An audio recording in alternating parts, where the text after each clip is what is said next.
Jesus elucidates, from girl to woman, upbringing, lessons, decisions, and consequences.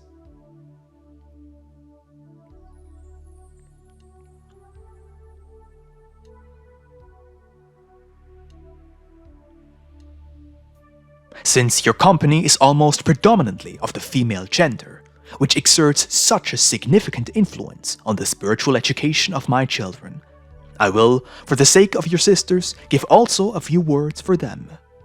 Then the ones may realize what they really ought to have done, and the others consider what they still should do, partly so as to deserve the name my children, and partly so as to operate in such a way that all souls that will be entrusted to them by me may also be guided onto my roads, in accordance with my higher decree.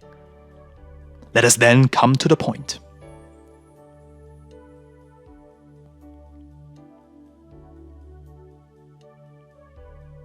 Let us begin as with the preceding fourfold dictation, namely with youth, or with the first phase as child, or here of the female gender with the girl. Soon after birth, when no sexual difference as to urges and passions is present, and the vegetative life alone is predominant, in the boy or the girl the only discernible difference lies in the physical arrangement. In the girl, the weaker, calmer, suffering, passive nature is predominant, whereas in the boy already the violent and more active temperament is discernible, which later forms his character, as compared with the gentler and weaker girl.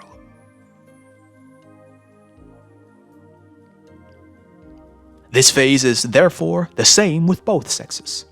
All the passions and virtues are peacefully dormant in the sleep of the righteous, until other conditions arouse them to separation and conflict, and, as we have shown in the case of the boy, also in the girl, self-will and anger are the first bad qualities manifesting.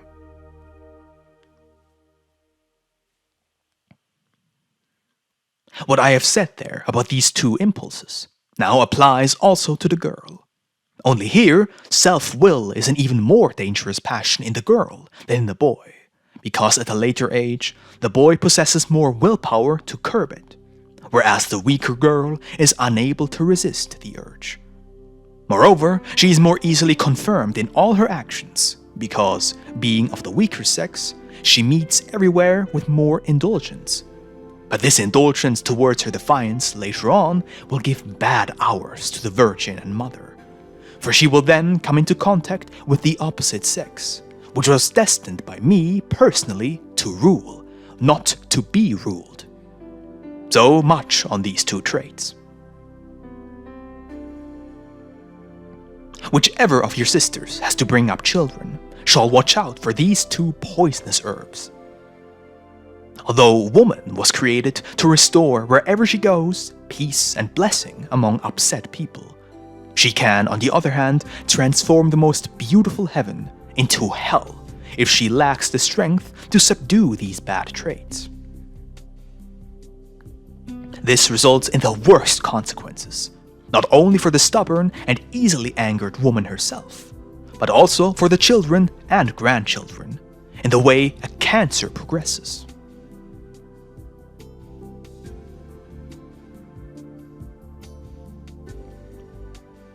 That which, in the boy, with growing age, is pugnacity, the desire to be stronger than others and rule over his comrades, which is a widespread trait, is with the girl, vanity.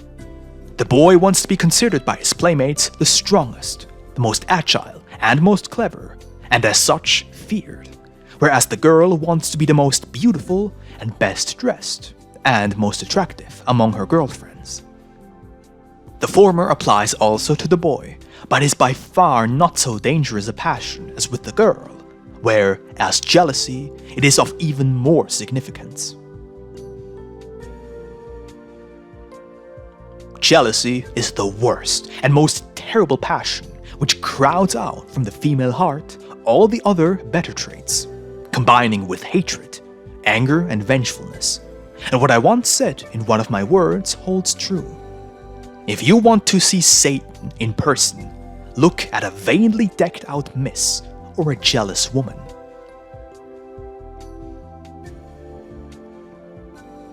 Indeed, a woman only ruled by passions is a personified fury.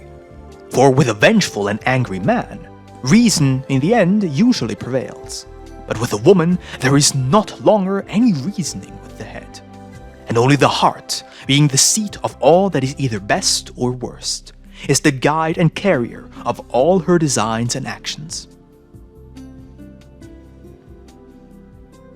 A woman, particularly when her position encourages her to vent her passions, is capable of ravaging the whole earth if she had the chance, and is capable of watching calmly as rivers of blood are flowing, and of spreading misery everywhere.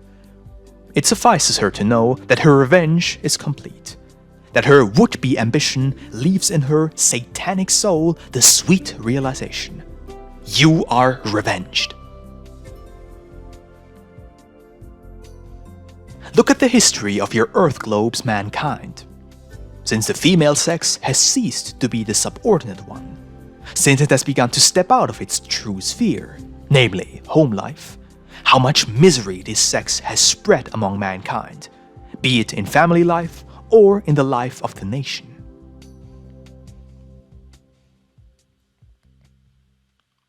Although it was this sex which was destined to receive from me the palm of victory by virtue of its passive might, of gentleness over the rash passions of the man, it now triumphs through the tricks of Satan, seduces and leads man, not to victory through love, but into perdition and total decline through its lust for power.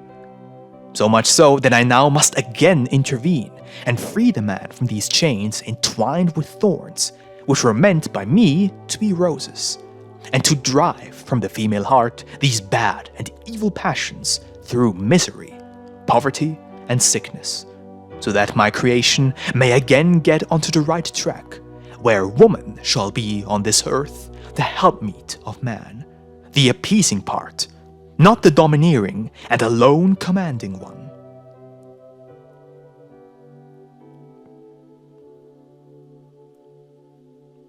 I have said all this in advance in order to show you what has become of the female sex, endowed by me with so many noble qualities, and that only in few hearts there is room left for better feelings than ambition and love of finery.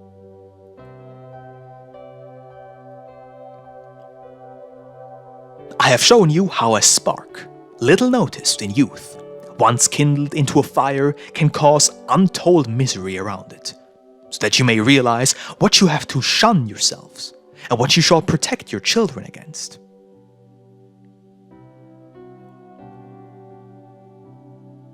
Let us now view the picture from another side, namely, how I actually created woman, and what she was endowed with, so as not to be a hindrance to my design. I will now present to you woman in her 4 phases, how she should be, how she can only on this road become my child, and thus completely fulfill her task on this earth.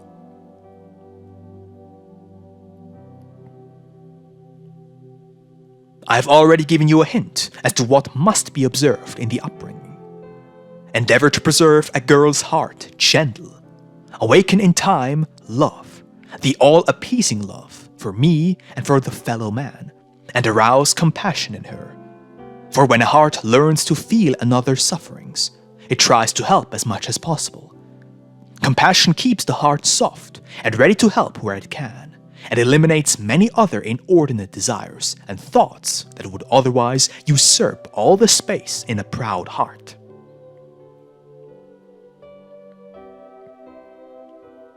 Compassion leads to esteem, equality with the fellow man, and is diametrically opposed to pride, which is ruled by the delusion to be something better than others.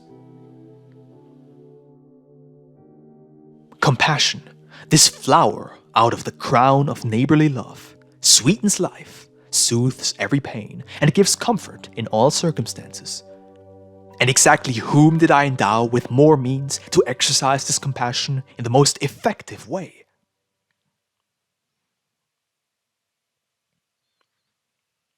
Did I not endow you, my lovely female children, with the most beautiful, softest forms, soft facial contours, soulful eyes, whose glance, moved to tears by compassion, none of the stronger sex can resist.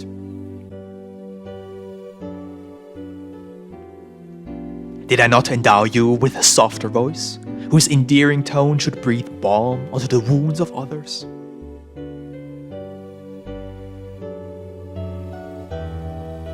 And to what use do most of you put all this?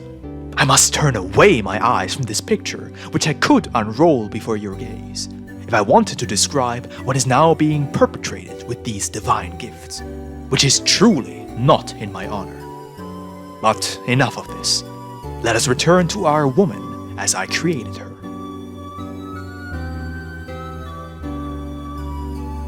So, watch over these most dangerous traits in the youthful heart of a girl. Once she has become a virgin, it is too late even to think of eradicating wrongly guided urges.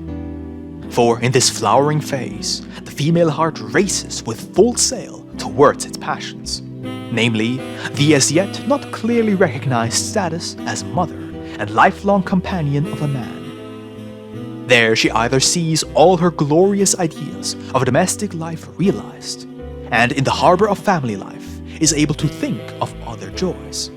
Or she is disappointed with everything, has to listen to the naked truth which she may never have heard before from the one mouth from which she used to think earlier only milk and honey would flow towards her.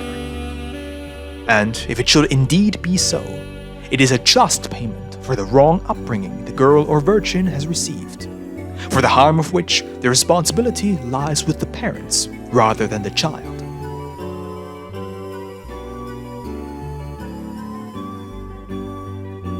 However, it is precisely through the burden of someone else's fault that one becomes wise. And thus, the harsh reality perhaps mellows the passions of a newlywed, and she will, as a mother, wiser through experience, not bring up her children in the same way she herself had been brought up.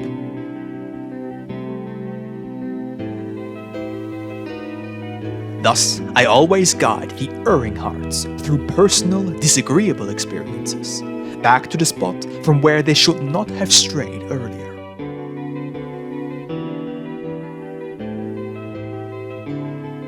Then the mother, by the child's sickbed, looks up to me, turning her heart away from the vain things of the world and going within, and she often realizes with a shudder how desolate and empty it is there. These are then her days of trial and resignation, and while the virgin believed the married life would continue undiminished in married life, instead of nights spent amid dance and pleasure, she finds joyless days and nights full of sorrow, troubles of unimagined significance. The eye, once moist with tears of joy, and sending the first look of love to her life's companion, may now be again full of tears by the sickbed or deathbed of a darling. There the tears of joy led away from me and my words, but the tears of sorrow are the first road signs back to me. Then I often stand with outstretched arms in a solitary chamber beside a mourning mother, see the mother heart bleed, see her hopes collapse like a pack of cards, and, oh fatherly joy! From the ruins of the dashed hopes, a heavenly flower shoots up. It is the flower of faith and of the quiet surrender to my will.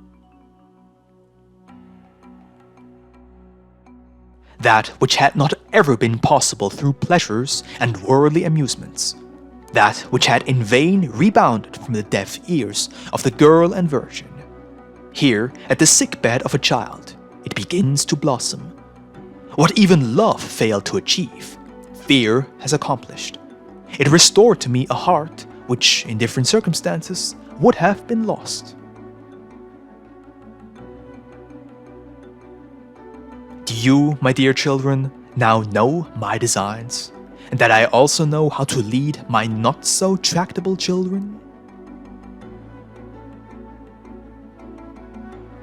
In the great hubbub of life, I often let many of your sex stagger from one entertainment to the next, from one enjoyment to another. However, rest assured, whenever I am concerned about saving a soul, I detect the moment, and the little bird which hitherto freely and merrily had been whirring about in the air of pleasures, sits there with drooping wings, and completely forgets that it has wings to escape the earth, because that which it loved most is bound to the earth. So the mother continues on her path of thorns, is seldom awarded for that which she has endured for her children. But for this very reason, she realizes best the vainness of the world, and of her erroneous ideas and wrong habits, and gradually turns to me.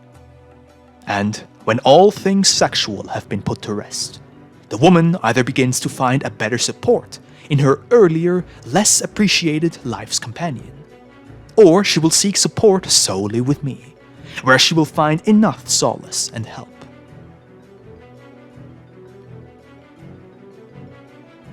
Therefore, my dear children, you, most of whom have already trodden the path of tears and suffering, you, on whom I have taken mercy, giving you my word, do not lose heart. You will not be charged so highly for your past as one or the other perhaps believes, and I will sweeten your future as far as possible, lest you forget me and my teaching.